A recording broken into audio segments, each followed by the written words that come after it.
Olá, começa agora o TV TST, o programa do Tribunal Superior do Trabalho. Reportagens e entrevistas especiais para aproximar você da Justiça do Trabalho. E no programa de hoje, conheça a trajetória do novo ministro do TST, Cláudio Mascarenhas Brandão. Semana Nacional da Execução Trabalhista. TST realiza mutirão para julgar processos em fase de execução. A Justiça do Trabalho brasileira na visão dos americanos é no quadro Entrevista. Não saia daí, o TV TST está no ar.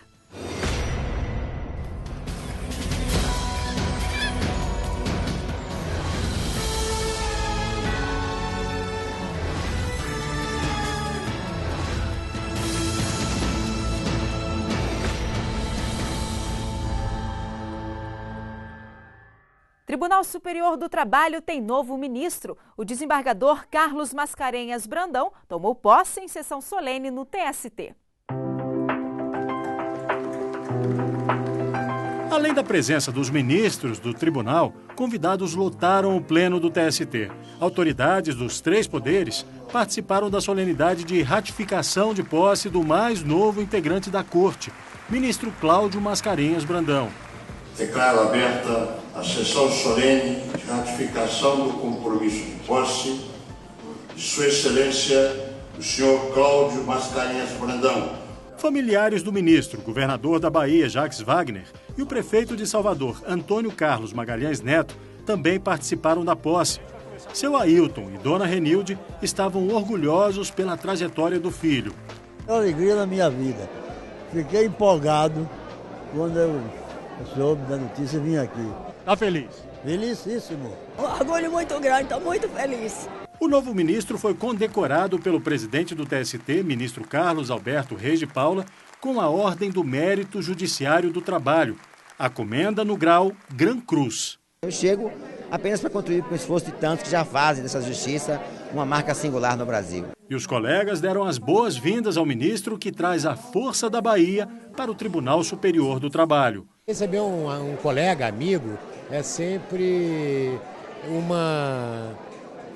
momento muito importante e muito bom. Sobretudo um colega que já demonstrou a sua história, né? A posse de um ministro significa mais um que vai se somar a nós para prestar serviço à sociedade. É uma festa para nós todos. E, sobretudo, vindo da Bahia, que é a terra de nós todos, né? Que a Bahia é Brasil.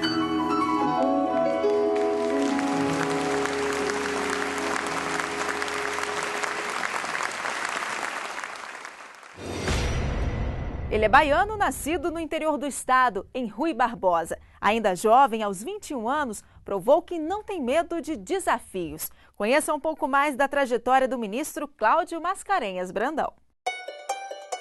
O mais novo ministro do Tribunal Superior do Trabalho é um homem que já aos 21 anos de idade mostrava que ao assumir um compromisso, cumpre. Quem conta é o ex-presidente do TRT da Bahia. Ao ser eleito presidente, a primeira coisa que eu fiz foi visitar todas as juntas. A primeira foi a de Ipiaú.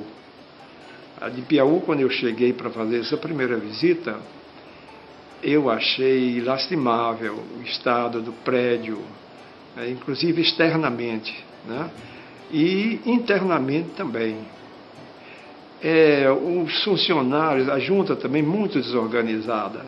O meu primeiro passo foi mudar o diretor de secretaria. E eu convidei para o cargo o funcionário mais jovem. O Cláudio realmente organizou a junta, entendeu? Organizou a junta e nunca mais se ouviu falar em qualquer má referência da junta. Baiano da cidade de Rui Barbosa, Cláudio Mascarenhas Brandão, de 52 anos, formou-se em 1985 pela Universidade Estadual de Santa Cruz, em Ilhéus. Em 2005, se tornou mestre em Direito pela Universidade Federal da Bahia. Ingressou como auxiliar judiciário no TRT da 5ª Região em 1981, na Junta de Conciliação e Julgamento, que é a atual Vara do Trabalho de Jacobina. Professor de Direito Processual do Trabalho e Direito do Trabalho na Faculdade Baiana de Direito, Cláudio Brandão é autor de vários livros, entre os quais acidente do trabalho e responsabilidade civil do empregador. Foi indicado para o TST pela presidente Dilma Rousseff, quando era desembargador no TRT da 5ª Região. No TST, Brandão ocupa hoje a vaga aberta com a aposentadoria do também baiano Horácio Raimundo de Sena Pires e vai integrar a 7ª turma presidida pelo ministro Vieira de Mello Filho.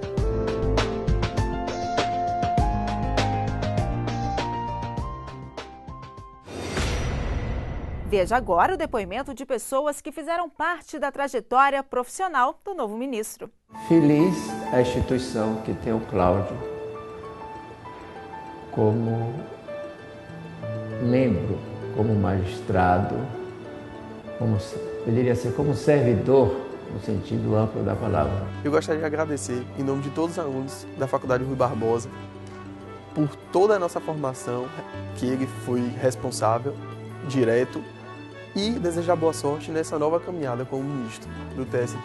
Eu acho que a forma dele ser diferente, eu acho que ele tem ideias inovadoras, arrojadas até, diria. E é um grande orgulho para a Bahia e, em especial, para a 2ª turma, onde o ministro Cláudio Brandão sempre exerceu a judicatura desde que foi promovido em 2004 para o tribunal. Se eu fosse defini-lo em uma palavra, a palavra que eu usaria é a palavra compromisso.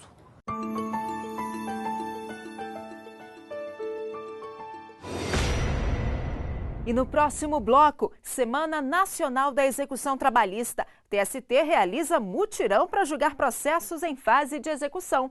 Eu volto em 1 minuto, até já.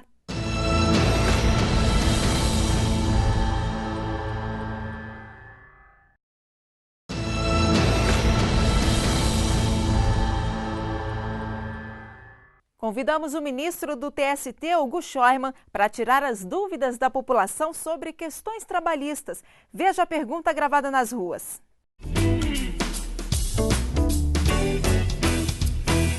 Eu gostaria de saber se a trabalhadora que está de licença maternidade recebe FGTS. A empregadora que está em licença maternidade, durante este período, ela tem direito aos depósitos do Fundo de Garantia. Porque o Fundo de Garantia ele incide em 8% sobre a remuneração do empregado enquanto o contrato de trabalho está em sua plena vigência. Acontece que a lei, em algumas situações, estabelece que o empregado tem direito ao fundo de garantia também em situações em que o contrato está suspenso, quer dizer, em situações em que não há prestação de trabalho, como, por exemplo, a licença maternidade, a licença paternidade, quando o empregado está afastado por auxílio-doença em virtude de acidente de trabalho. Então, são situações em que o contrato não está em plena vigência, porque não há prestação de trabalho, mas há incidência do fundo de garantia. Por quê? Porque a lei assim o prevê. Durante 5 dias, ocorreu em todo o país a Semana Nacional de Execução Trabalhista, uma espécie de mutirão para ajudar no cumprimento das sentenças judiciais. Acompanhe na reportagem de Nathalie Machado.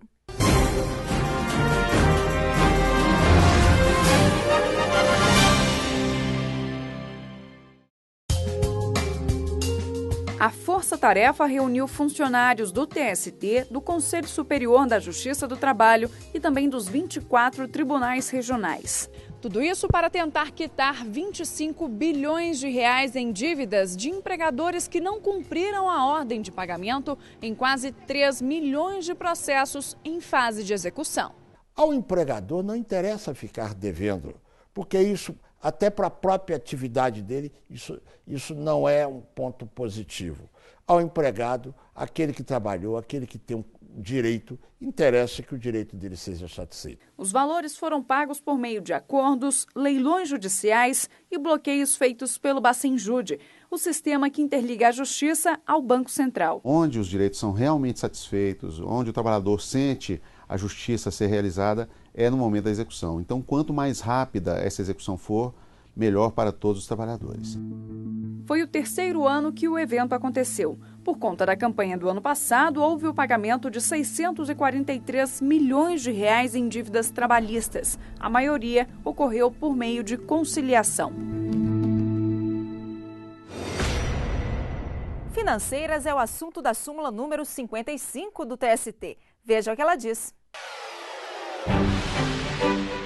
A súmula número 55 do TST diz: as empresas de crédito, financiamento ou investimento, também denominadas financeiras, equiparam-se aos estabelecimentos bancários para os efeitos do artigo 224 da CLT.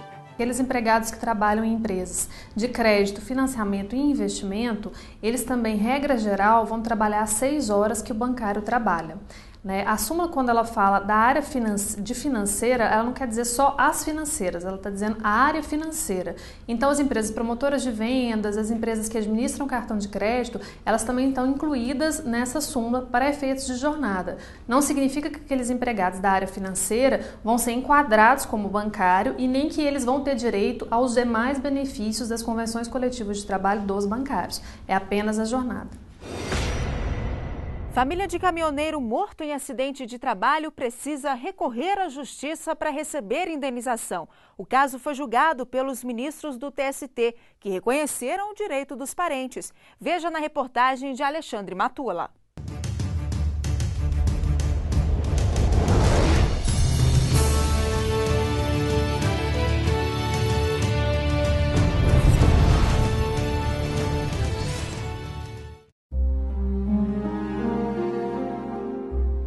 A usina recorreu ao TST para afastar a responsabilidade pela morte do funcionário, que capotou o caminhão ao dirigir na estrada dentro da fazenda. A relatora, a ministra Adelaide Miranda, considerou a empresa culpada. Nenhum deles aborda os pressupostos fáticos que embasaram a conclusão da turma. Eu trago no meu voto uma abordagem específica a respeito de cada um dos áreas paradigmas, e eles não trazem a peculiaridade fática existente nos autos, que levou à conclusão de que a atividade desenvolvida pelo empregado era de risco por dirigir veículo pesado em estrada de servidão da reclamada. São fatos distintos. Em sustentação oral, o advogado da usina citou o precedente do ministro Ives Gandra sobre a profissão de motorista ser considerada de risco. Ele defendeu que a culpa pelo acidente foi do trabalhador. A relatora manteve o entendimento, mas o ministro Ives Gandra abriu a divergência. A tese motorista de caminhão, de veículo, ou não exerce uma atividade de risco. Eu posso ser vencido até quanto ao mérito, no sentido de que se tem adotado aqui nessa sessão que toda essa atividade de motorista seria atividade de risco. Agora, não vejo por que não conhecer com base nesse paradigma. Eu conheceria. A diferença entre dirigir em uma rodovia oficial e uma via de servidão de responsabilidade da empresa foi citada pelos ministros que acompanharam a relatora. Na mesma linha da fundamentação do ministro Renato, apenas agrego que, em se tratando de estrada de servidão, presumivelmente as condições de manutenção da estrada, as condições de rodagem, não são as mesmas asseguradas nas já combalidas estradas mantidas pelo poder público. Ressaltando que, segundo o Tribunal Regional, o acidente se deu exatamente em função dessas condições peculiares, sendo vista que se trata de uma capotagem de veículo pesado. Eu peço a máxima vênia divergência e acompanho a eminente relatora. Com a decisão, foi confirmada a indenização de R$50 mil por danos morais a ser paga pela empresa aos dependentes do trabalhador. Não perca no próximo bloco uma entrevista com o advogado americano Johan Lube. Eu volto em instantes, até já.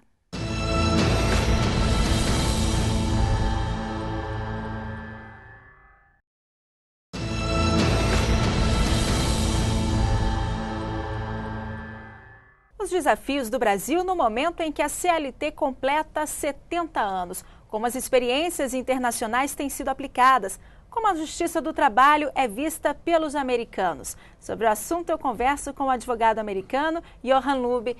Olá, muito bem-vindo ao TVTST. Boa tarde, muito obrigado pelo convite. É um prazer estar aqui hoje. Bom, recentemente o senhor esteve aqui no Brasil justamente para participar de um seminário onde o senhor foi convidado para dar uma palestra sobre as experiências americanas na Justiça do Trabalho. O que o senhor pode destacar que foi abordado neste seminário? Eu acredito que a questão mais importante é que todos os países estão enfrentando a questão da criação de novos empregos e também oferecimento de proteção adequada para os empregados. E esse é um desafio universal para os países. Enquanto a nossa regulação em termos de como protegemos os trabalhadores, como regulamos o local de trabalho, isso pode ser diferente de país para país, mas há um desafio em comum, que é manter o emprego para os cidadãos de cada país, porque os desafios são tão grandes com a globalização que, se falharmos nessa missão, os empregos migrarão para outros países com muita facilidade. Portanto, a competitividade não existe apenas dentro dos nossos países, mas também existe uma competitividade global, e esse é um desafio que todos enfrentamos. Bom, os empresários brasileiros, eles costumam dizer que a justiça trabalhista aqui do Brasil é muito protecionista ao empregado, ao trabalhador. E lá nos Estados Unidos, como é que a justiça trabalhista é vista? É assim também? Os trabalhadores, na visão dos empresários, são mais protegidos que eles? Eu acho que há um equilíbrio mais razoável entre a proteção dos trabalhadores e também a liberdade dos empresários. E isso é destacado pela noção da doutrina que está sendo implementada agora. Isso significa que em 49 dentre dos 50 estados americanos, a única exceção é o estado de Montana. A relação é uma que pode ser concluída ou pelo empregador ou pelo trabalhador a qualquer momento, por qualquer motivo, com ou sem aviso prévio. Essa é a regra em geral que existe nos Estados Unidos. Portanto, nós não temos uma proteção estatutária, com exceção de Montana, mas nós não temos essa proteção contra a demissão sem justa causa. E isso dá a ambos os partidos a oportunidade de entrar nesse tipo de relacionamento com muita facilidade e também sair desse tipo de relação entre empregado e empregador com muita facilidade. A proteção do trabalhador ocorre quando a relação de emprego não existe. Portanto, o foco das leis são na área de segurança, de saúde, também o período de trabalho que os trabalhadores estão engajados, também discriminação. Os empregadores, por exemplo, não podem discriminar os trabalhadores, vocês não podem realizar retaliação contra os trabalhadores se eles fizerem algo. Portanto, a proteção está focada quando existe essa relação de emprego. Há uma liberdade para entrar nessa relação de emprego e também a liberdade para sair desse tipo de relação. E eu acho que essa é a principal diferença entre os Estados Unidos e o Brasil e os Estados Unidos e a maior parte das outras jurisdições.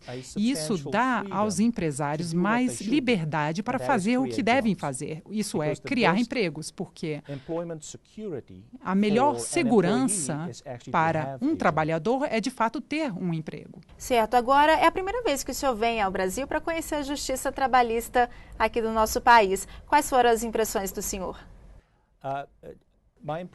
Minha impressão é que é um sistema muito bem desenvolvido, é um sistema muito grande, muito abrangente, com muitas camadas. E eu acho que é um sistema que está sobrecarregado, se eu posso dizer, e eu meço isso pelo número de casos que são levados à justiça. Eu vi que mais de 2 milhões de novos casos são abertos todo ano e cerca de 200 mil chegam até o TST aqui em Brasília. Ou seja, é uma carga muito grande para um sistema como vocês têm aqui.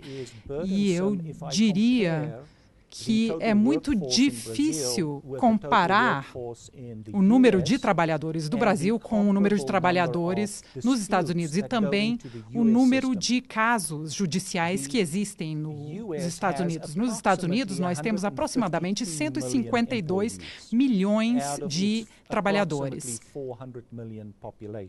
de uma população de 400 milhões. E a maior parte das disputas nos Estados Unidos vão para as nossas disputas de discriminação, vão para as cortes. Nós não temos uma corte trabalhista específica para esses casos, mas nós temos um conselho específico para essa área que analisa apenas os casos coletivos. Mas entre os dois sistemas, provavelmente existem cerca de 120 mil a 125 mil disputas por ano nos Estados Unidos. Portanto, se você comparar isso com os 2 milhões que existem no Brasil, com uma população que é cerca de metade do tamanho dos Estados Unidos, é por isso que eu acho que é um sistema que está sobrecarregado e precisa ser reformado e examinado. E com relação às primeiras fases processuais, será que esses conflitos judiciais lá nos Estados Unidos costumam ser resolvidos já por meio de uma conciliação? Aqui no Brasil a gente tem tentado fazer isso. Como é que isso está lá nos Estados Unidos? Eu acredito na conciliação no começo, bem numa fase inicial. E podemos ter um tribunal especializado, como existe no Brasil, ou na África do Sul. Meu histórico é na África do Sul. Eu nasci e cresci na África do Sul e eu comecei a prática do direito lá na África do Sul, e eles têm um sistema muito parecido com o brasileiro. E nos Estados Unidos, no sistema judiciário americano, há uma ênfase muito grande na mediação ou num processo de investigação muito rígido para que ambas as partes possam entender todo o processo. E na África do Sul também há uma ênfase na conciliação no primeiro nível do processo. E como um advogado que está praticando por cerca de 30 anos nessa área trabalhista, eu aprendi que as disputas frequentemente surgem por causa de percepções. Um funcionário acha que foi tratado de maneira injusta e, às vezes, o indivíduo não foi tratado de maneira injusta, mas é a percepção. E o quanto antes você conseguir se sentar, conversar sobre os fatos, o quanto antes você conseguir entender qual que é o problema, você poderá ver se há alguma maneira de solucionar isso antecipadamente, em vez de esperar 4 anos, por exemplo, que é o tempo de tramitação aqui no Brasil. E as partes provavelmente vão querer resolver isso o quanto antes, mesmo que recebam menos. Então, eu defendo a conciliação e a mediação antecipadamente. Eu acredito que isso aproxima as partes para que possam explorar uma solução em potencial, e isso retira disputas desnecessárias do sistema. Portanto, eu acredito que isso ajuda, porque apenas aquelas disputas mais críticas passarão pelas diferentes camadas do sistema judiciário. Bom, nós estamos, este ano, celebrando os 70 anos da consolidação das leis do trabalho. Na opinião do senhor, o que o Brasil poderia ter de destaque ou até mesmo servir de modelo para a Justiça do Trabalho americana? Eu acredito que o Brasil está passando por algumas mudanças. O Brasil cresceu tremendamente. Eu acho que o crescimento agora está sendo reduzido e pela conferência que tivemos, eu vi que houve muita atenção no processo de reexaminar as regras que foram desenvolvidas para ver se no futuro isso ainda será utilizado como base para o país. Eu acho que um princípio útil para qualquer país, incluindo os Estados Unidos, é avaliar o seu próprio sistema e reavaliar à luz das circunstâncias atuais e também futuras para ver se o sistema ainda está adequado. A nossa legislação foi desenvolvida na década de 30 Então, nós fizemos uma adaptação na década de 40 nos Estados Unidos para incluir legislação antidiscriminação. Isso foi inserido na década de 60, na década de 70 e na década de 90 nós incluímos novas leis para evitar a discriminação contra os portadores de deficiência.